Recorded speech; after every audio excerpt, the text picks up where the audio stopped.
Saudaraku, kita percaya bahwa firman Tuhan itu ya dan amin. Firman Tuhan mengatakan, carilah maka kamu akan mendapat. Mintalah maka kamu akan diberi. Ketoklah pintu maka pintu akan dibukakan bagimu. Firman Tuhan ini hendak mengajar kepada kita sebenarnya kita itu harus berusaha di dalam setiap kehidupan kita. Kita itu tidak boleh berhenti berkarya. Dalam karya apapun juga. Engkau sebagai seorang pejabatkah? Engkau sebagai pengusahakah? Engkau sebagai profesional dalam bidangmu, seorang dokter misalnya, atau engkau sebagai hamba Tuhan, pelayan Tuhan yang hebat, dahsyat dan luar biasa, maka karya ini harus terus kita lakukan. Inovasi demi inovasi kita juga harus terus lakukan. Kenapa, saudara? Karena Tuhan menghendaki hal itu. Artinya, kita diciptakan oleh Tuhan tidak boleh diam, tidak boleh stuck. Tetapi kita harus berkarya di bidang kita masing-masing. Pada saat kita memiliki profesi yang bagus, mari kita juga melayani Tuhan lewat profesi kita.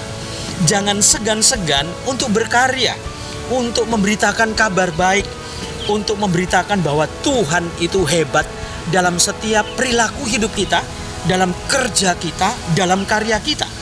Karena apa yang kita lakukan, saudara, itu juga menyenangkan hati Tuhan. Seperti kita melayani Tuhan, itu yang harus kita lakukan dalam pekerjaan kita, di dalam profesi kita, dalam aktivitas hidup kita.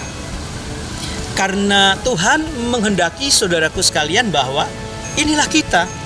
Kita adalah orang-orang yang dipilih oleh Allah. Bahkan firman Tuhan mengatakan kita dipilih sebelum dunia dijadikan. Berarti ada sesuatu yang istimewa di dalam setiap kehidupan kita. Istimewa bahwa Tuhan mempercayai kita sebagai anak-anaknya. Maka kalau kita sebagai orang percaya kepada Tuhan, jangan hanya sekedar berhenti sampai menjadi orang percaya. Tetapi lanjutkan dengan karya, sehingga kita bukan hanya menjadi umat yang percaya kepada Tuhan, tetapi juga menjadi umat yang bisa dipercaya oleh Tuhan. Dan akhirnya meningkat. Ini adalah merupakan satu proses penyempurnaan hidup atau penyempurnaan rohani kita. Dari orang yang percaya meningkat menjadi orang yang bisa dipercaya, dan yang ketiga menjadi umat kepercayaan. Bukankah ini juga adalah pencarian hidup kita? Nah, kita meminta agar supaya Roh Kudus juga memberikan kepada kita hikmat dan pengertian. Dan akhirnya pada saat kita ketok pintu berkat itu, Tuhan membukakannya. Dan akhirnya Tuhan berkata, "Hei hambaku yang setia, sabaslah engkau, mari masuk dalam perjanjian anak domba Allah." Atau mari masuk dalam apa, saudara? Dalam tempat di mana Tuhan sediakan buat kita. Nah, itu sesuatu yang asik. Maka hidup itu kita perlu asiki, saudara. Kalau kita mikir yang susah, ya ampun saudara, tiap hari kita udah susah. Tiap hari kita menangis. Tiap hari letih kita bekerja.